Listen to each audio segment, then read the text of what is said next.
Mark Munoz is lying on the canvas, his arm twisted, his face frozen. He's not dazed, he's broken. Chris Weidman stands over him, fists clenched.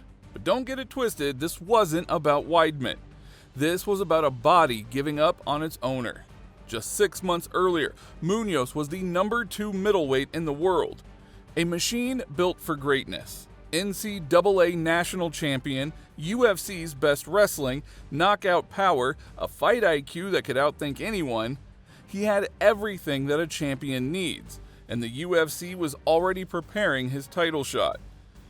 But on fight night, his body was done before the cage even closed. This was a man who wasn't beaten, he was betrayed. Mark Munoz was supposed to wear gold. Instead, he became the fighter whose own body ripped it all away.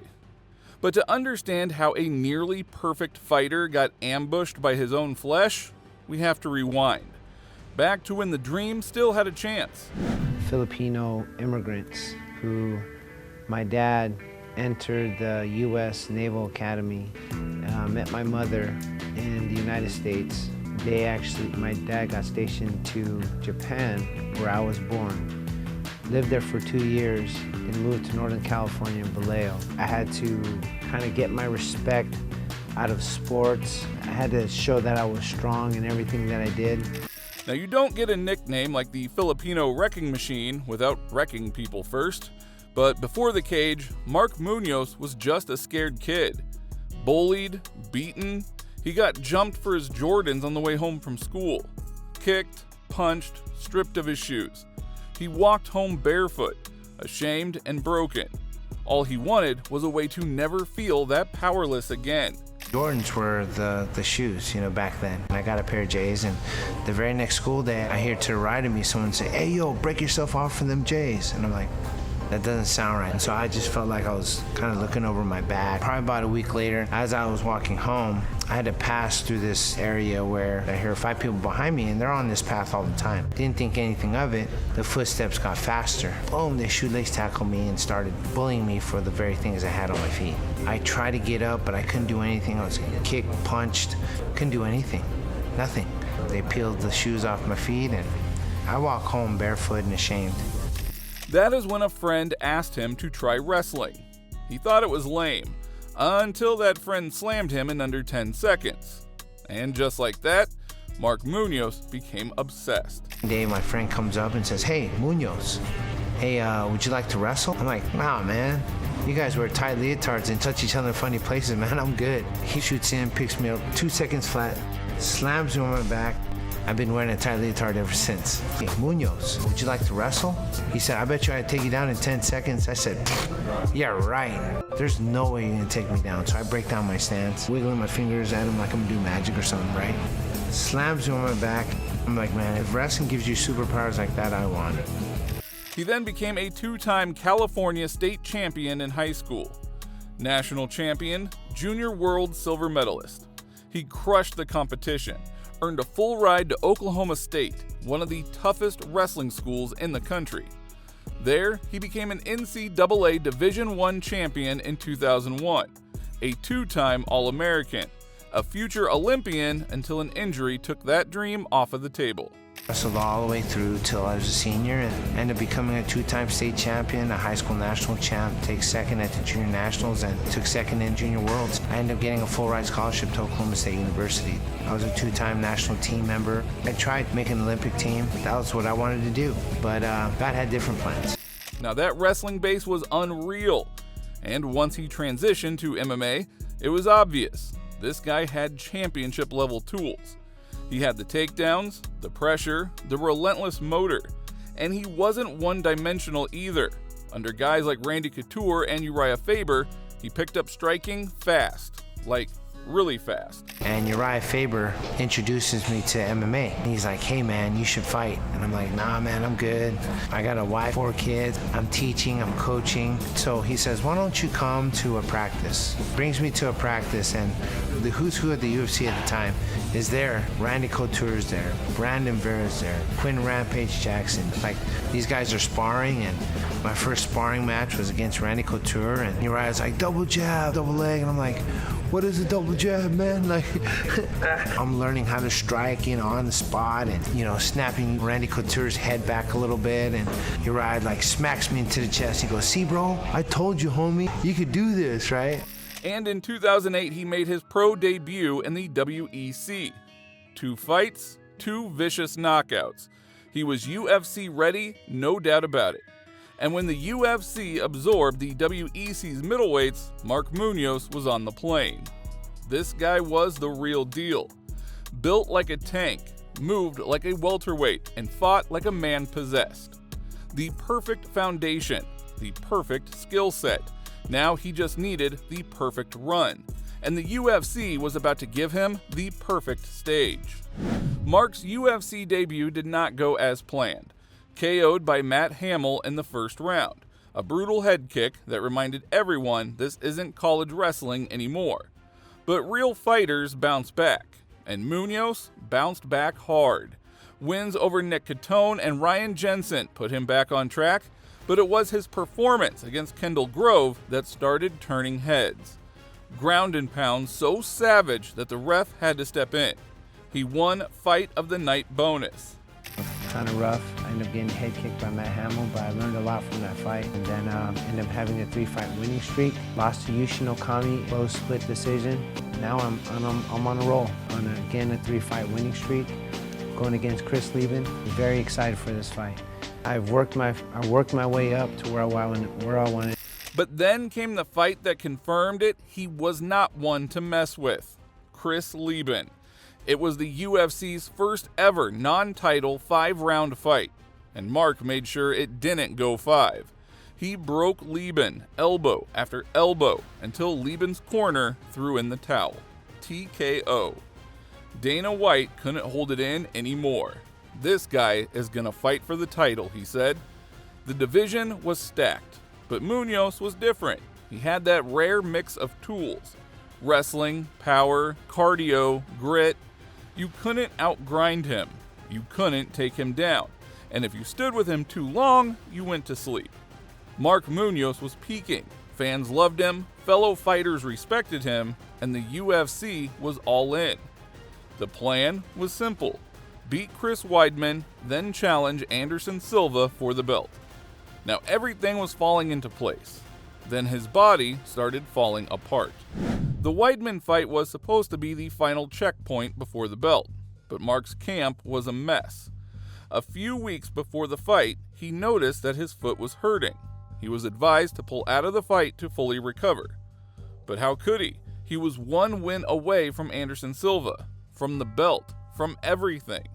So he did what fighters do. He taped it, iced it, and pretended that it wasn't there. But it was. Fight night, July 11th, 2012, UFC on Fuel TV.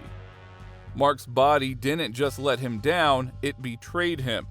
He looked slow, flat-footed, couldn't shoot, couldn't defend, no setups, no rhythm. And Weidman saw it instantly, picked him apart from range.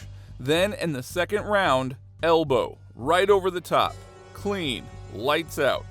Munoz hit the canvas, blood everywhere. The man who was supposed to fight for gold got stretchered out with a shattered face.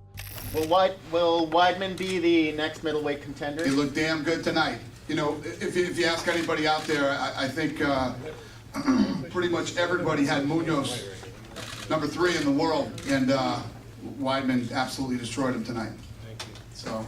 With that said, Dana, obviously you talked at the last press conference about Anderson Silva, how he's an artist and deals with things. Can you convince him to fight a guy that's so early in his career? I mean, just 9 fights in? Yeah, well, the way that this business works is when number 3 gets beat, and number 2 gets beat, Mark Munoz is the number 3 guy in the world. Just got, Chael Sonnen just got beat, he was number 2. It's interesting. The 185-pound division just got very interesting. But the real tragedy is that he wasn't out cold because Weidman was better, he was out cold because his body didn't show up. Broken metatarsal bones during training, a brutal weight cut that drained him, and the night that he needed to be 100%, he was maybe 40%. Training, I noticed that my foot was hurting, but I'm gonna tough it out. and I would tape my foot up or wear shoes just so that I wouldn't miss training. I went into a fight against Chris Weidman. Had the worst weight cut ever. After the first round, I noticed that my foot's hurting and didn't think anything of it. And I fake a shot and I tried to go for overhand right. And boom, he struck me with the elbow. I was knocked out instantly. And I woke up in a pool of my own blood and don't remember anything of that night. Come back home and the doctor asks what's wrong. And I said, my foot's hurting. I broke my fifth metatarsal. My foot was broken. He still had the skill, the IQ, and the heart, but when your body refuses to cooperate, none of that matters. And that's when it hit Mark for the first time. This wasn't a one-off injury. This was a warning sign. The gas light had been flashing red for months, but now the engine was sputtering, and the wreck was only beginning. Now Mark could have stopped, rebuilt, rested, but he didn't. He believed he could push through. Because that's what champions do, right? He thought he could overcome anything. He was wrong. A year passed. Mark healed, trained, fought through depression, fought through the whispers. He returned in 2013 and looked solid against Tim Boetsch. Gritty, composed, got the win. It felt like maybe, just maybe, the climb was back on. But it wasn't. In October, the UFC booked Munoz versus Lyoto Machida. A friend, a training partner, and a brutal mismatch at that point. For a guy like Lyoto Machida, he's a challenge for anybody. He's a challenge for any fighter. We're breaking down film. We're seeing what his tendencies are and see how others were successful with him. That's the kind of stuff that I need to get used to. You know, I'm having some of the guys fill in the blank there, been able to mimic his style. He's hard to mimic, but we're doing a good job. I feel it's sufficient, and I'm gonna go into this fight very prepared. We were training 2 days prior to the fight being announced, and it was a difficult pill to swallow. You know, we were rolling and planning on sparring together. I mean, we're probably gonna train 4 days a week. That's the business, though. I mean, we're gonna go out and we promise that the winner's gonna buy dinner. You know, so. And the funny thing is, Hiron Gracie's gonna be in my corner. Henner Gracie, his brother, is going to be in Lyoto's corner. It's the camp's going to be separate, but at the end of the fight, we're still going to resume training together and going to put 25 minutes aside. It's not personal. Machida was sharp, quick, and carrying his own motivation after dropping down to 185. Munoz didn't land a single strike, not one. Machida landed a clean head kick early in round 1. Munoz collapsed. And in one of the coldest displays in UFC history, Machida pulled back on the follow-up punch, knowing that it was over. He didn't want to hurt his friend more than he already had. And that was the moment that people started whispering the word that no fighter wants to hear. Chin. As in, it's gone. He can't take shots anymore. But Munoz didn't quit. He came back again in 2014 to fight Gegard Mousasi. A tough matchup, but winnable with the right game plan. Instead, Munoz got dropped and submitted in the first round, and the tape told a brutal story. No timing, no explosiveness, his takedowns were slow, his shots were telegraphed, his body wasn't responding. At first, Mark kept smiling. That same big, sincere, too nice for this sport kind of smile. The fans loved it. The media ate it up. He was the nicest guy in MMA. One day during school, I actually got jumped. 6, 7 people just jump on top of me, start punching me and kicking me. I heard that you ran into one of the guys who jumped you later on in life. I was at the grocery store. I saw him in the aisle, and he had his significant other. He had a son too. And so for some reason, it was like a tugging in my spirit saying, you need to go up to him. I'm like, I don't want to go up to him. So I walk up to him, and he looks at me, takes his baby, and hands him off to his significant other. He goes, what's up? He was squaring up with me. I put out my hand, I go, man, thank you. If it weren't for what happened, I got jumped, I wouldn't be who I am today. And he didn't know what to think. Forgiveness is not for the other person. Forgiveness is for you, because if you harbored all that anger and that resentment, it would burn inside of you. It would affect you. You have to let that go. Let go and let God. But behind closed doors, he was falling apart. Fighting was more than a career. It was how he fed his family, how he paid rent, how he ran his gym. And after the Weidman knockout, everything spiraled. He stopped fighting, stopped coaching, stopped showing up. He was eating nonstop. Stress, shame, self-sabotage. He ballooned to 265 pounds. This was a guy who fought at 185. That is 80 pounds heavier. I sit out for over a year. Fighting was the way I was able to subsidize my gym and provide for my family. And I'm not fighting, I resorted to food. And so I ate and I ate and I ate and I got big. 265 pounds and I fought at 185. It's not right, but I'm a fighter and I cut weight for 28 years and kind of the victim mindset, kind of want to wallow in my sorrow and not even do anything. He didn't even recognize himself in the mirror. And worse, he didn't want to. He hid from the world, from the sport, from his own kids. He was drowning in depression, and no one knew. He would walk past the mirror and just feel disgust. He hated how he looked, but he hated how he felt even more. The dreams were gone, the body was shot, and now his mind had cracked. And it got dark. Really dark. He started having thoughts, the kind that you don't say out loud, not even to your closest friends. He thought about ending it, not in some dramatic way, just quietly, like slipping out the back door of life. I'm not valuable anymore. I'm just a burden. My family deserves better. That is what played in his head on loop. And here's the thing, Mark Munoz was never the kind of guy to quit. Not on a fight, not on a workout, not on anything. But when your body collapses, your brain turns on itself, and the voices get louder than your heart, until you either break or fight back. He chose to fight. It didn't happen overnight. There was no light bulb moment, just a slow crawl out of the mental pit. He leaned into faith, Bible study, community. He started showing up to small groups, opened up, got honest. He stopped pretending.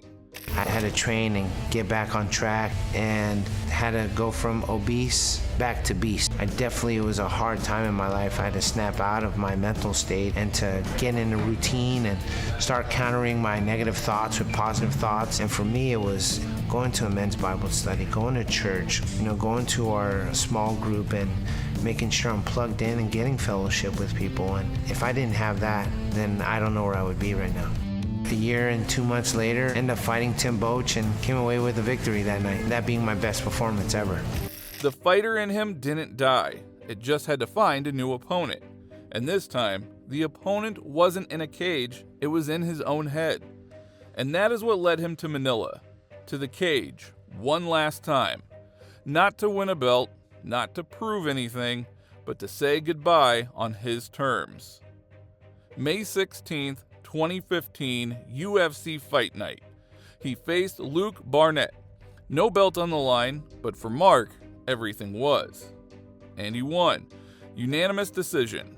One final performance. Sharp, composed, complete.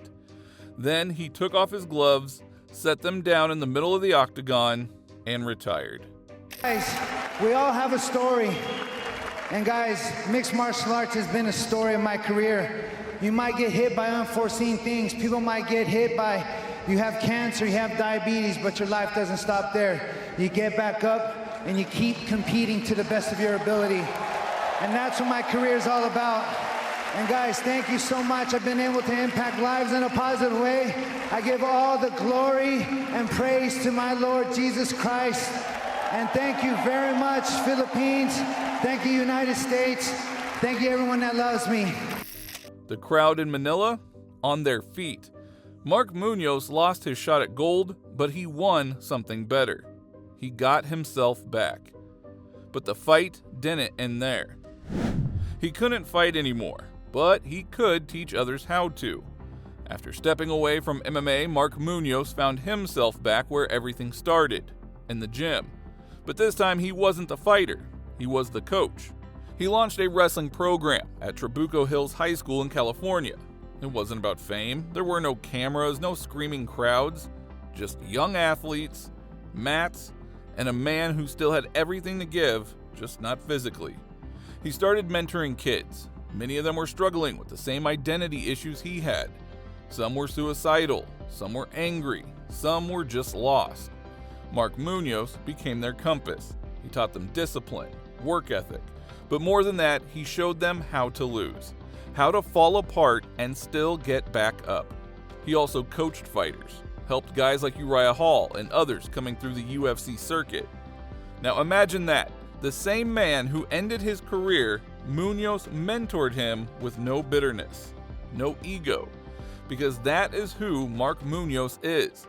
His body gave out, his championship dreams got snatched, but he never stopped being a leader. And in the end, maybe that is the biggest win of all. Not a belt, not a knockout, but becoming the kind of man that people run to when everything is falling apart. He couldn't hold UFC gold, but he helped others believe that they could. Getting bullied today, I ask you to not be silent. When you're silent about being bullied, you're actually participating in the problem. Find the courage to be able to come out of your shell, make sure you're in a place where you're thriving, to tell somebody about it, to be able to make a change, because if you don't change, nothing's gonna change.